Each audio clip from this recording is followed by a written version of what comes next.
I had a lot of like numb and tingleness going on in my life, and I was just ignoring it a lot. I was just like, everything's fine. Like, you need to take a nap. There is, I like think about it where I'm like, there is nothing I can do about the MS, right? Like, I mean, like, live a healthy-ish, right? We're I mean, you could human. complain and bitch and be a crybaby and No. I mean, like, sometimes, but not often. But, like, there's only so much you can do, and I'm a firm believer of, like, playing the hand you're dealt, and this is my shitty hand, but we're making it work. were you open from the beginning, or did you have like a, I guess, a period of did not telling anyone because you didn't want people to judge you? I immediately tell people because I tell people almost right away. I want them to know just in case I do need to bail last minute, or like maybe this project's not going to get done in a timely manner. Like I need the extra time. As somebody living with a disability, you have to still work, right? You have to still make an income. And like that's very difficult to do, but you have to do it, which is annoying. I don't think I let people see the MS. I don't let them see it. Do you know what I mean? Like I'm very open about it, but the bad MS days are completely in my house by myself with my family, and they're not, I don't bring that to the table, which I think maybe that's messed up. Like maybe I should be more open about that. And like, I have here you were a consultant for Marvel's Darkhawk because he had MS. That's so dope. How did that come to be? Wouldn't he be like a really bad superhero? Because like, what if I call him and he's like, I can't, I'm in bed. Like, call someone else, and he's like, shit. no, he'll feel, no, nope, nope. He's gotta push through. And MS for Brooke, a blessing. Not, it would be great if this disease didn't exist. And like, I do hope that one day they find a cure, but it benefited me to have this. Well, if they find a cure, then you might become the really bad word of boring. Like, you Could want you to be boring? imagine? No, I wouldn't be boring though. Like just a young woman with multiple sclerosis, I think of it and I'm like, yo, we did a great job today. Like, look at us go. So yeah, I think I am very proud of myself for being here and like being able to do these things and for jumping through these hoops. They're big hoops, right? Like, You one last question. I don't have either, but so what's worse, having MS or having periods? or together at the same time, because that is a Or nightmare. Think about that. Think about that. hello, welcome to my podcast, Two Mics, One Joe Stooch. I am Joe Stooch. I'll be giving a mic to Brooke. Brooke is an illustrator, part-time hero, kind of, and an advocate for multiple sclerosis. Let's start when you turn 21 in your junior year of school. You mentioned you were dropping things. Have you ever contacted Snoop Dogg? Because he also drops things while it's hot. Drops it like it's hot. When a pimp's in the hood. I haven't spoken with him yet. Maybe the next celebrity that I slide into the DMs. I mean, you can slide into anyone's DMs. I always slide into DMs of women that are newly single. I mean, hasn't worked yet, but One hey, day, one day. yeah, and yep. So when did you know, like, oh shit, something is seriously wrong, and you had to search for answers? It was a long journey to find that process, right? Because I was just like really tired and dropping a lot of things, and I had a lot of like numb and tingleness going on in my life, and I was just ignoring it a lot. I was just like, everything's fine. Like, you need to take a nap. And at that time of my life, I was in college and like doing college stuff.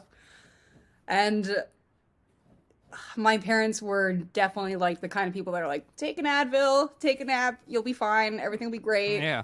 And then one day it just like wasn't great, and I fell in front of my parents, and that was kind of blown off a little bit too. And then I just like there was one point where I couldn't move my legs and I couldn't walk. We were out for dinner and they were like, "What Oh is my god. this?" So that like triggered the we're gonna like go to the doctors, and then it was a whole thing because it was we saw the regular doctor and then he was like, you probably have carpal tunnel.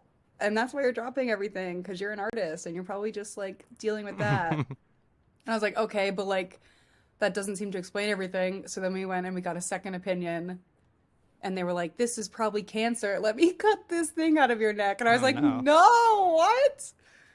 And then we went back to the original doctor and I just like was getting frustrated at this point and I was like, you know, when I look at my feet, like this lightning bolt goes down my back. And that's when that doctor was like, oh, this isn't great. Like, we should send you for an MRI right away. So then we did that, and I got a diagnosis very quickly after the first MRI. Yeah, I mean, I don't know if I'm familiar with kind of the rare disease community, but it takes a long time for any rare disease person to get diagnosed properly, just due to nature. I have here that you've been diagnosed in 2 years, but some people they say it takes an average of 7 years. So you're almost kind of lucky that you were able to I get it do so early. feel, yeah, I do feel really lucky. And like when I had the MRI done, they did everything in one shot, right? I was in the tube. It felt like 4 hours. It was probably only 2.5, 3 hours. But the neurologist that I met with the first time, she was like, you have a lot of lesions. Like, I think it's multiple sclerosis. I'm gonna skip a spinal tap. And I was like, okay, thank you. Like, it was just kind of a secret blessing that I didn't have to have a spinal tap. But not great that I had a lot of spots on my spinal cord and my brain. I mean, as an art person, you're kind of like happy for it. Like you have like a unique attribute to yourself. Yeah, it definitely like I like to view the MS as like this weird secret blessing in my life. I hate saying that out loud because I think it sounds so cheesy, but it has benefited me in many ways. And like, I am a kinder person because of the MS and like more authentically myself, I think. So, blessing. Yeah, it's just kind of a weird like you. I mean, I just want to say I love your energy. Like I kind of wish all my other guests were like the same energy you give. So it's really nice to like have like a good energy going into this. So I think I so. wish you I were like think the poster child for all my future guests here. there is, I like think about it where I'm like, there is nothing I can do about the MS, right? Like, I mean, like, live a healthy-ish, right? We're I mean, you could human. complain and bitch and be a crybaby and No. I mean, like, sometimes, but not often. But, like, there's only so much you can do. And I'm a firm believer of, like, playing the hand you're dealt. And this is yeah. my shitty hand, but we're making it work. Yeah, I'm sure you had like moments where you're like, I can't get up because of my MS, but you're like, maybe you're kind of lying a little bit just so you don't have to get up for something. We're like, oh, I can't go out. I'm sick. And Like, then oh, so I want to talk about your accomplishments. So how are you with compliments? compliments. I love a compliment. Oh, okay, okay, good. Fluff the Most people are, ego. oh, perfect. I mean, most people aren't, but I'm gonna go with it anyway. So, okay, so I want to show how Brooke has been killing it. Her work has been featured by Yahoo for International Women's Day and an Adobe Creative Jam winner. She was honored to create one of the headline best MS blogs of 2020. Her creations appear on EOS, Match.com, Health Union, Momentum Magazine, Hotel Indigo, Grateful Chocolates, LifeWire, The Balance, Birdies, The Spruce, Very Well very well help, Chiv.ms, and Sing for Hope. It's easy to say now that you're clearly killing it. When you were first diagnosed, did you think it was a career suicide or did you treat it as a birth to something new? It really, because I was diagnosed so young and like I had just finished college, it was, I am going to use the word crippling, but like it was emotionally controlling my life, you know what I mean? And it was like, it was Yeah. so unpredictable at the time. And being an illustrator is it's a difficult world to navigate in its own. And I was trying to navigate that and my new diagnosis. So I think that I took 10 years to settle into having MS before I really started to do the legwork of finding a career. So it was a mess in the beginning, and I wasn't doing like the big creative like hustle that I think you need to have if you want to be in the creative industry. And I was doing a lot of nannying. I'm a great babysitter. Re- And Really, I that's how mean, I spent a lot of you my time.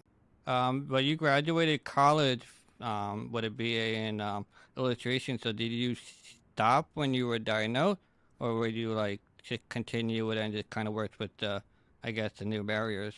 I just worked with the new barriers, right? Because at that point, I knew that I wanted to do what I do now. And I just kind of kept going. And I was like, one day things will just come together. And then they did. It was like a magic moment, like sing the song in the background. It's great. But I just started to make MS comics and they got picked up, which was very cool. And then I had always just been making my own art on the side, and sometimes it hit and sometimes it was a big miss, but I had to find new ways to adapt. And I think I speak about it where, like, as an artist, I have many hobbies, but I really do think that it's just a different creative outlet for every form of the MS, right? Sometimes the MS is debilitating emotionally and mentally, and sometimes it's debilitating like with my hands. So I have found many different art forms, I think, to make it work for me so that I can be constantly creating without like feeling miserable about what I'm making. So I do a lot of ceramics. I make ceramics and paintings, and now I started making rugs and a new a new art form for the current condition that I'm in is how I think about it. When you were diagnosed, it seems almost rarely that you seem to be open with your challenges from the beginning, where a lot of people will kind of keep it quiet.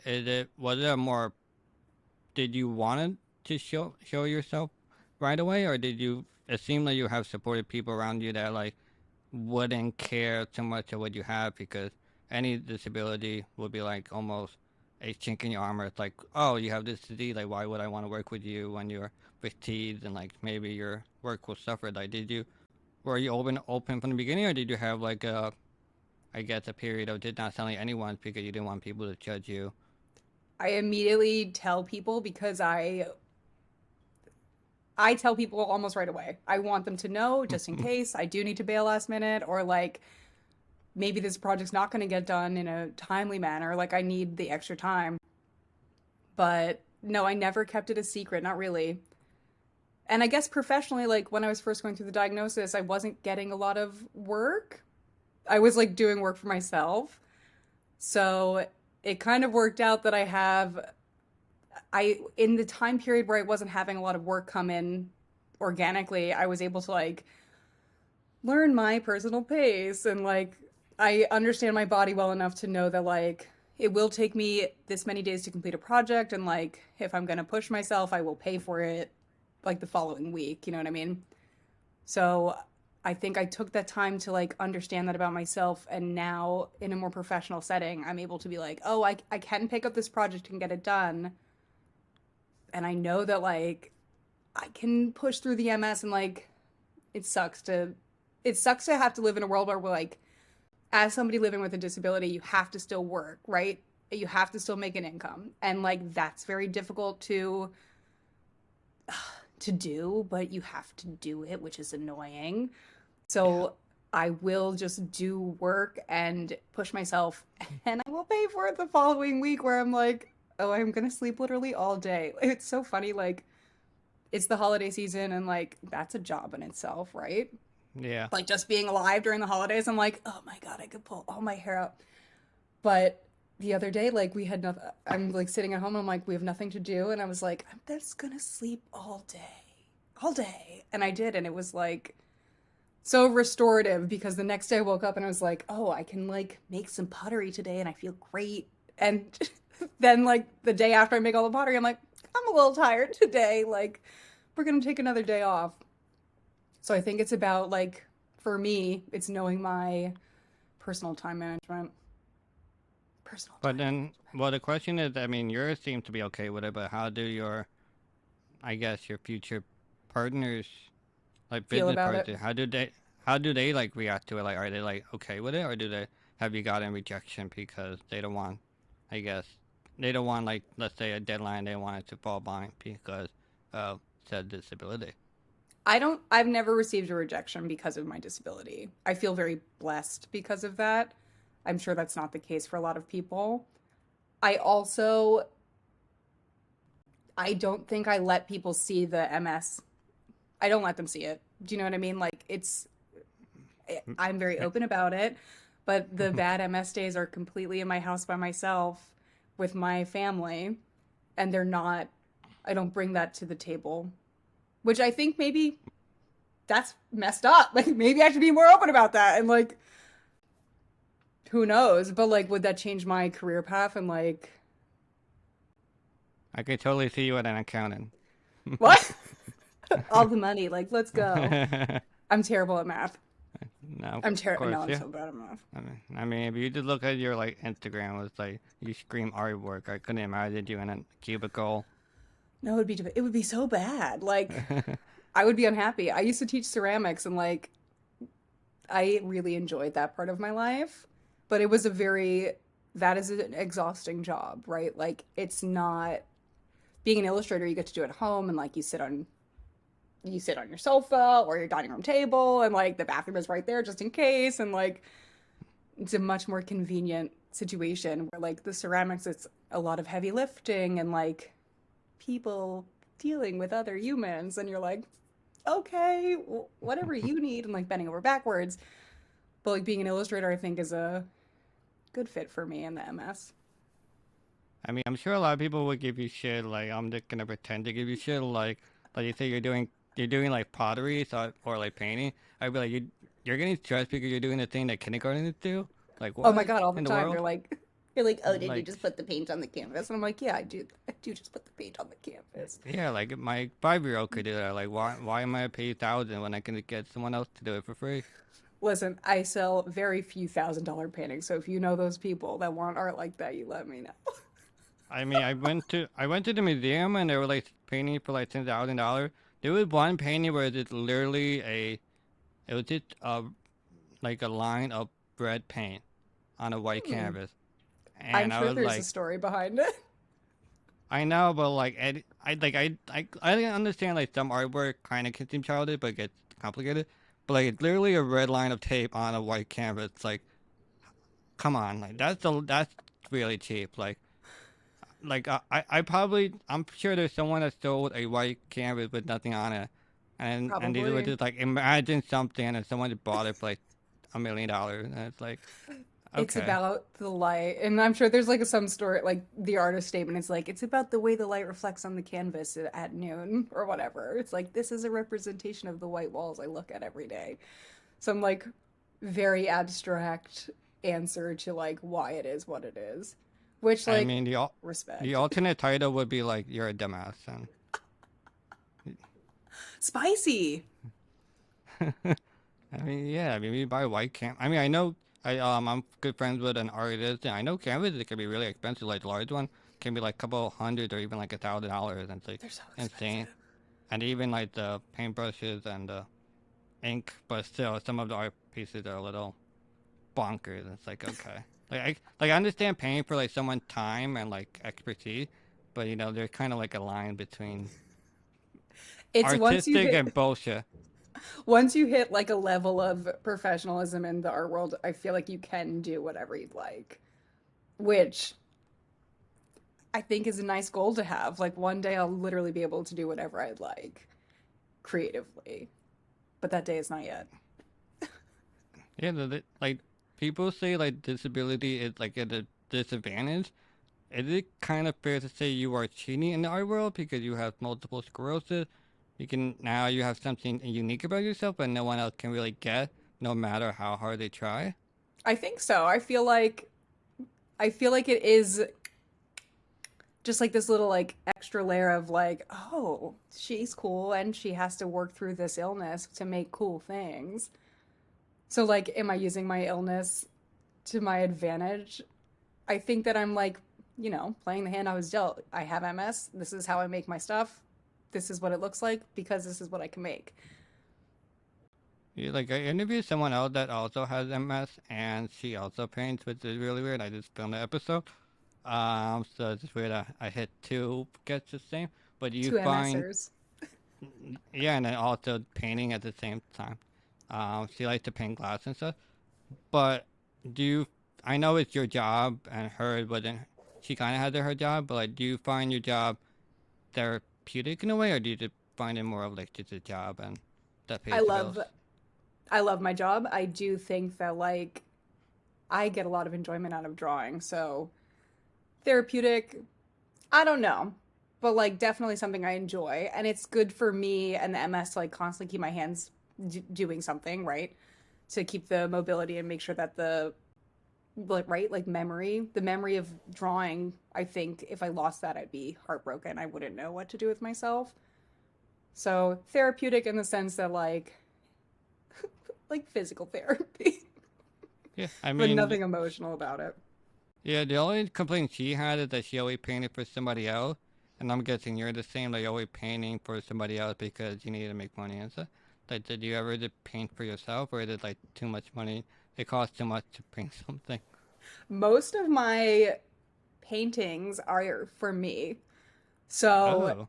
yes, it is all of the money that I make, I dump into these paintings that are just for me. They live in my house. My house is a an eclectic like art studio space, and I mostly make my income off illustrations, not paintings. I would love for one day like to make money off my paintings, but it has not happened yet. So they're Well, just let's talk mine. about. They just live here. I don't think I'm gonna be coming to your place anytime soon, but If you I wanted mean, to do like a photo shoot with all the cool art, we can set that up. I mean, like, I'm just kind of like thinking that you're just living in an empty room with like just paintings everywhere. Like, you don't even have a bed. You're just like, No, look, we have shelves. it's like, and then you don't even have a bathroom. You just like go The out in the bathroom hall or is something. the bathroom is a studio bathroom, right? Like this morning I was cleaning up some ceramic stuff that I had done the other day and like there's clay in my sink and I'm like, "Oh, like this is terrible. I need to like wipe this schmutz out." But but yeah, like my house is there's always something somewhere, right? Like Well, I'll whenever cut we're this all overdue. out. Gives you a better light of that you have all your shit together.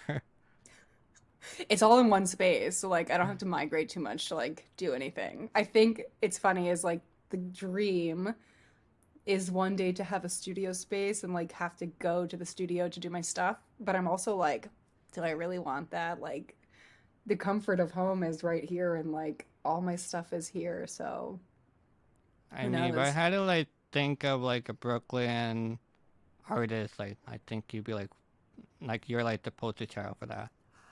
Thank you. I'm really flattered. Yeah. I mean, it's always like, it's always like when someone says, "Oh, they're an artist," like the first thing you think of it that they're unemployed, and they're definitely not. Artists have to work to be able to make art, and I think that's like that's the biggest frustration of being like a creative person, I think, is that like you need to make money to buy the supplies and like you need to make money to promote the art and you need to make money to pay somebody to hang it on a wall. So like it's a whole thing. Yeah, I mean, I think it was a little difficult for you, I guess, is that you have to invest money into it to create something out of it. Not like in accounting where you have all the skill set in your like mind and you like go somewhere and you work. Like here you're like you gotta put money in first, make something, and then you gotta like sell it out and then kind of like you almost recycling it a little bit, the money. Yeah. Like Yeah. So it's like definitely I think it is something they don't tell you too much about in school. They're just like, be an artist, it'll be great. And then like you get out into the real world and you're like, oh, I don't can't afford this canvas right now. Like I need to work for 4 weeks to be able to afford this canvas, and then I have to wait another 4 weeks to buy the paint. So it is a vicious cycle. it kind of seemed like multiple sclerosis and painting seems to be like the best job duo you can possibly have in this world? I think so. I think for me, I can't imagine, like, I think about other people with MS and everyone has a job, right? And I'm like, oh my gosh, I cannot imagine having to go to an office space and crunch numbers all day. I think I would cry. I think I'd actually cry. Well, no crying here today, but let's talk about how your artwork has transformed. So I have here you can no longer paint small spaces with just your hand and how to modify your art because of your limitation. So let's talk how your art has been different since the diagnosis. In When I was in school and like pre-diagnosis, I really wanted to be like a very intricate line drawing ink illustrator. And even before the diagnosis like came through, I was things just like were getting messed up. But I was like, oh, I need to like switch the script. So I started using watercolor, which is a very forgiving art form because you can make like an accident and people are like, oh, it's watercolor, it's beautiful. So I switched originally to that, and then like as I became more comfortable and like we got the diagnosis, things change a lot.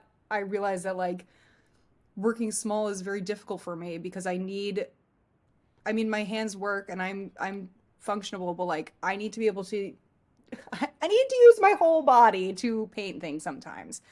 Where working in a small space is like it's just like more difficult.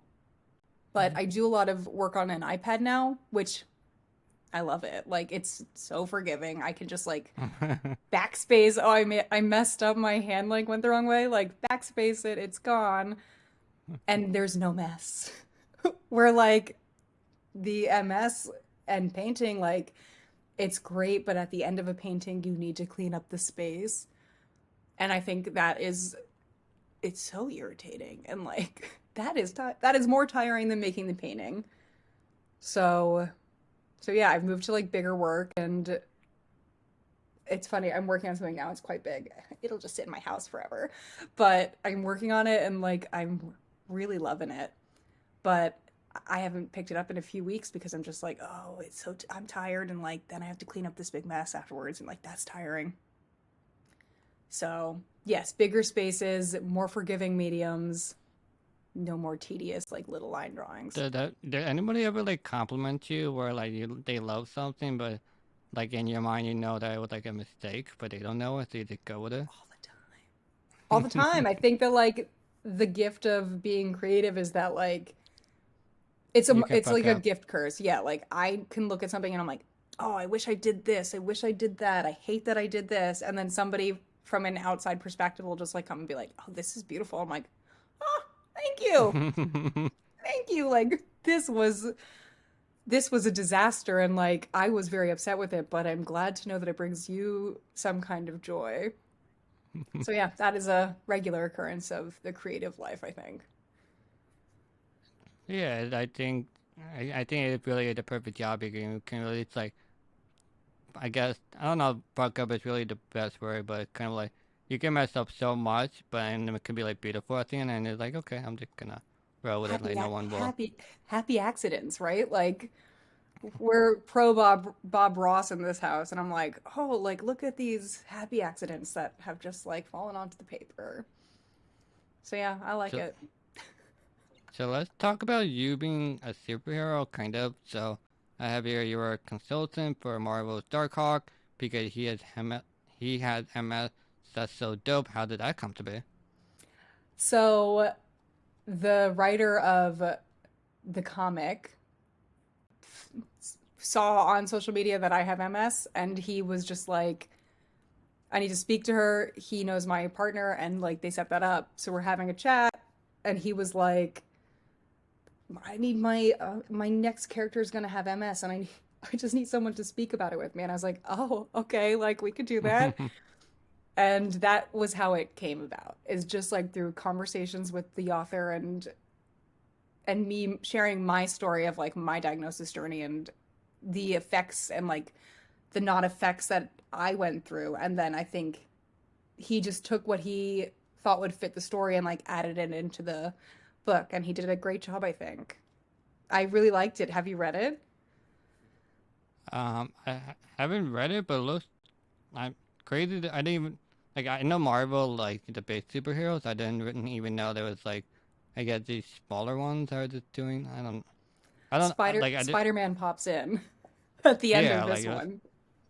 Yeah, like it was just cool to see something, and also didn't think there'd be one that had the disease, which is really interesting. Like, I mean, I'm kind of like a cynical person, but like, wouldn't he be like a really bad superhero? Because like, what if I call him and he's like, I can't, I'm in bed, like, call someone else, and he's like, shit.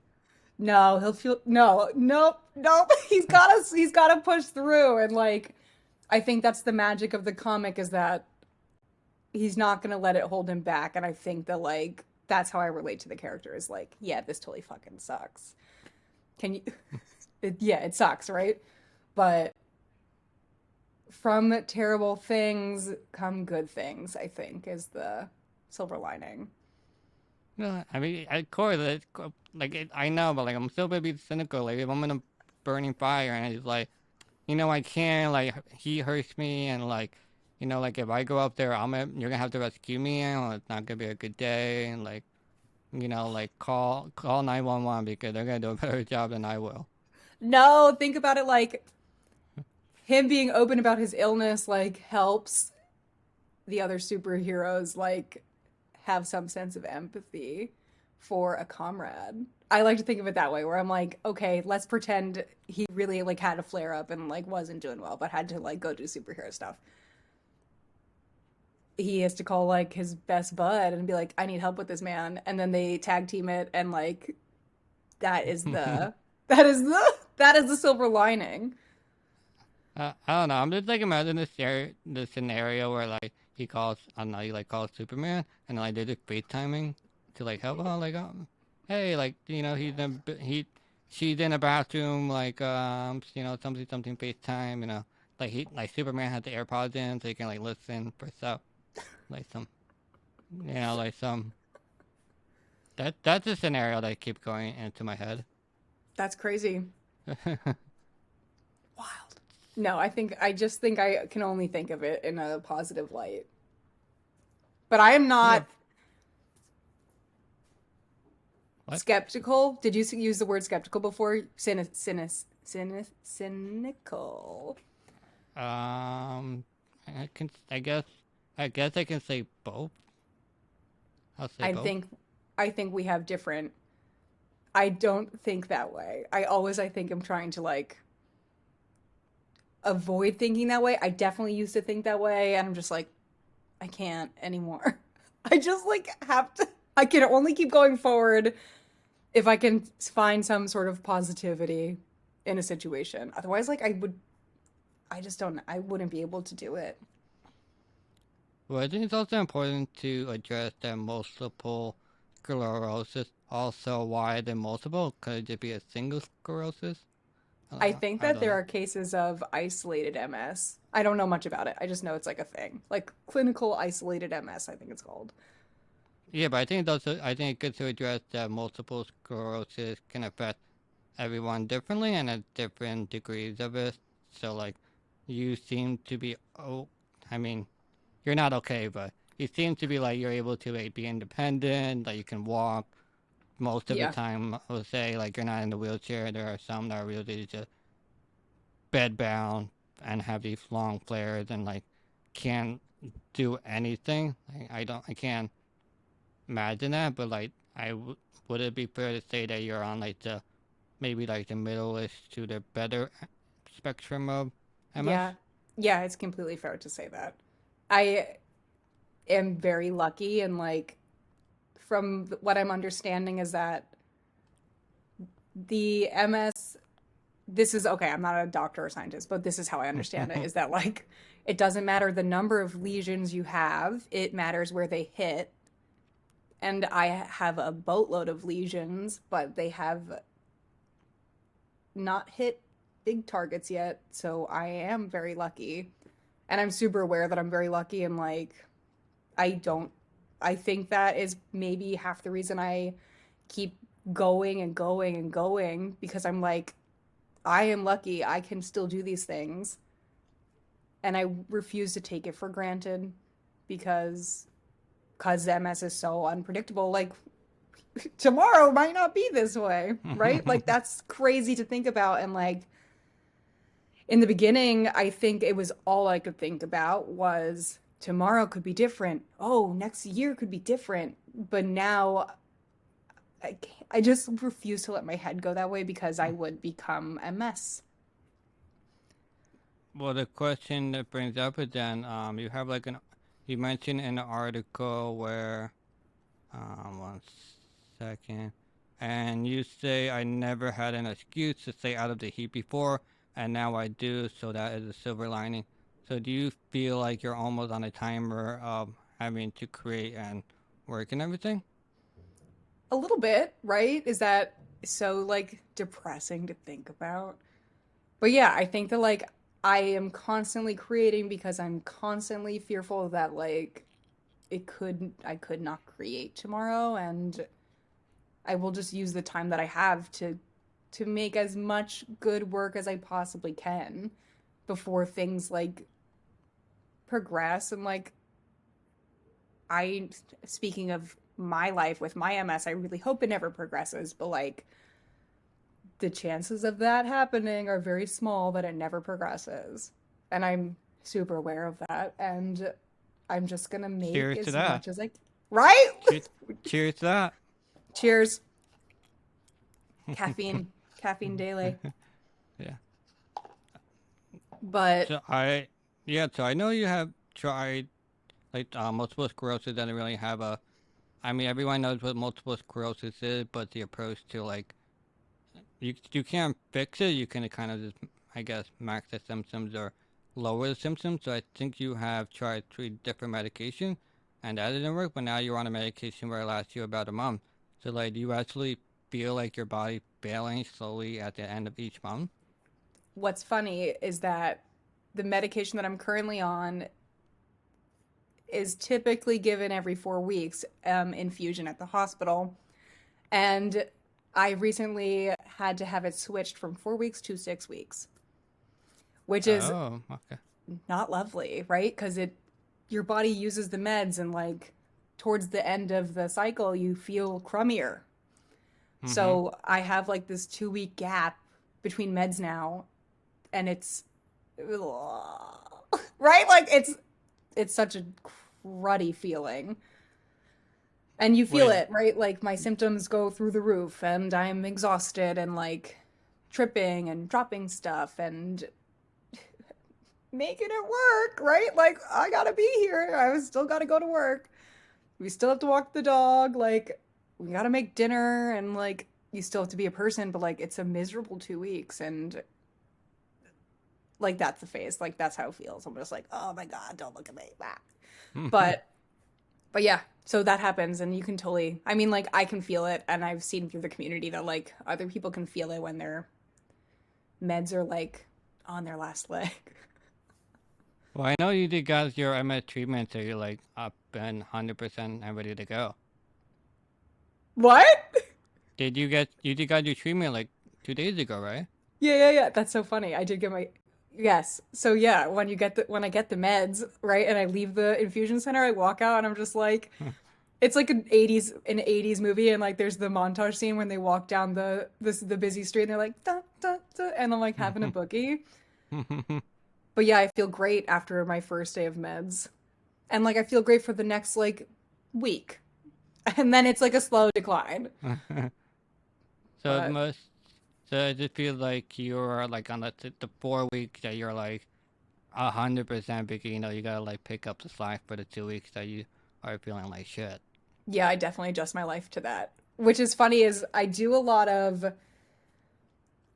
I like to get things done when I feel good because I don't know if I'm going to feel good in the next week or the next 4 weeks. So I do a lot of things preemptively and ahead of time because I'm just like constantly aware that I will have this cruddy 2 weeks. And I'm like, oh, I need to like get these things done before I need to like cocoon myself. Right? It's like having a long it's like when you play D&D and D and they're like, "Oh, you need a long rest." I'm like, "Yes, I need a long rest now."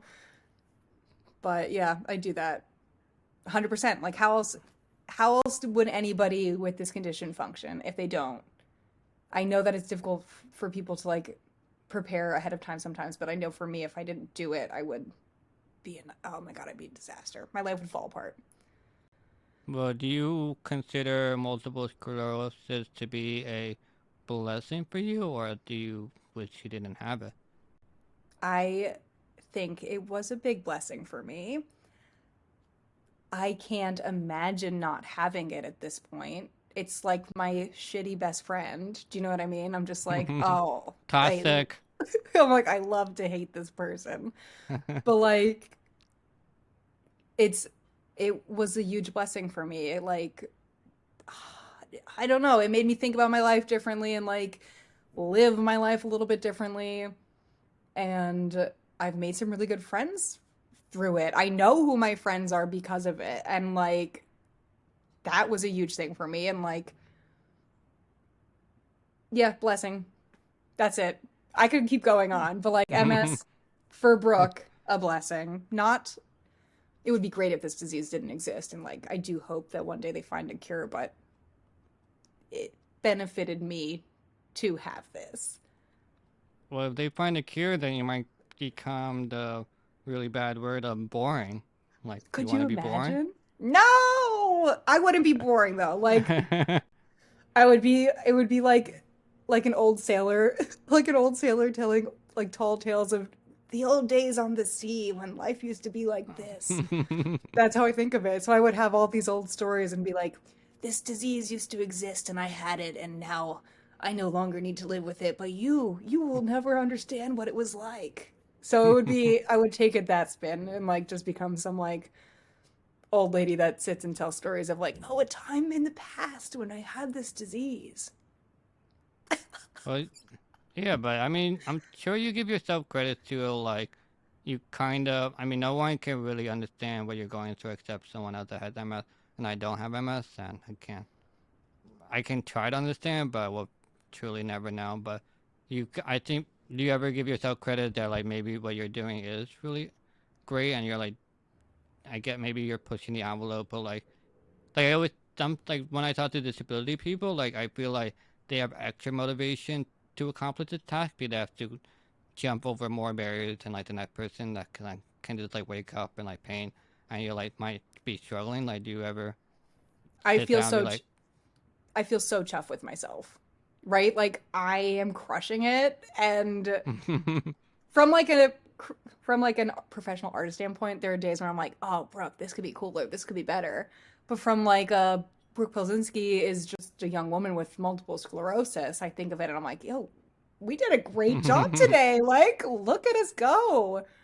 So yeah, I think I am very proud of myself for being here and like being able to do these things and for jumping through these hoops. They're big hoops, right? Like they're huge you are hoops. They're huge you're hoops. making MS your bitch here? That's right. That is right. And it's So funny is I only have two other friends, close friends with MS, and they don't live in the States. But we have like a little chat, and it's funny to complain with them because they completely get it. And I have a great support system, but you're right, nobody gets it. And like because it's different for every MSer, it's really difficult to like find somebody who gets it. But yeah, I'm lucky. well, I'm gonna ask you one last question. I don't have either, but so what's worse, having MS or having periods? Or together at the same time, because that is a Or nightmare. Think about that. Think about that. I hope MS it is doesn't worse. happen during the final 2 weeks before you get your. I hope you like synchronize it so it doesn't happen in the last 2 weeks, so you don't feel like extra shitty. Sometimes it's uncontrollable, and when that happens, it is a miserable time of my life. Well, So, yep, I'm definitely everything all at blocking you once. during those 2 weeks. No, I'm polite and like I just stay off social media. But I definitely like there have been moments in my life where it's like everything that could possibly hit at one time hits at one time. And you're like, "Oh my gosh, I could crawl under a rock and like just like Patrick Star at Sleep Forever, like goodbye, don't talk to me. But yeah, that's rough. That's It's rough. funny you mentioned Patrick because I have a big plush doll of him and I literally just sold him this morning and I sent it You out. sewed him? Yeah, like I mean I'm moving so I'm just trying to sell stuff from like my childhood. So I have a bit Patrick like we're talking like a 3 foot tall Patrick and I Did you just sold win it him for at a fair? no, I think my parents had bought him because I was a huge SpongeBob fan. I had a chair, I had like the slippers, I had the pajamas, the shirt, It's not a hat. Do you know what's Like funny is there was a vending machine at my local supermarket when I was like a little kid, and inside one of the quarter machines were these tiny, tiny mugs with SpongeBob printed on them, like variety of SpongeBob things. mm-hmm. And I would get one every time I'd go to the supermarket. Yeah, So silly. yeah, I'm just like trying to grow up here a little bit. Like I'm like my room is surrounded by like stuff from when I was 10, so it's like, I'm a 30-year-old guy and just walk in my room and there's like SpongeBob everywhere, and you're like, okay, like, does he have a child or something that I don't know of that you didn't mention? No, no, it's just my room that I haven't changed. It's fine. Sometimes like you have to say like look at my lovely little dragon. But like he has to sit there if he like disappeared, I think I'd have a crisis. Yeah, so before I take the mic away from you, is there anything you want to say, promote any words of wisdom, the winning lottery number? The mic is all yours. The lottery numbers, if anybody has those, they can send them my way. I just think that like, yeah, you got to play the hand you're dealt. And that is my words of wisdom. I hope that everybody, you know, it's crummy, but like, what are you gonna do? Thrive and be the best version of yourself with whatever situation you're dealt. That's Okay, thank that's my wisdom. Yeah, so thank you, Brooke, so much for giving me your time and expertise and good energy. Thank you, everyone, for listening. I'm Wasi, and I'll see everyone next time. Bye. Bye.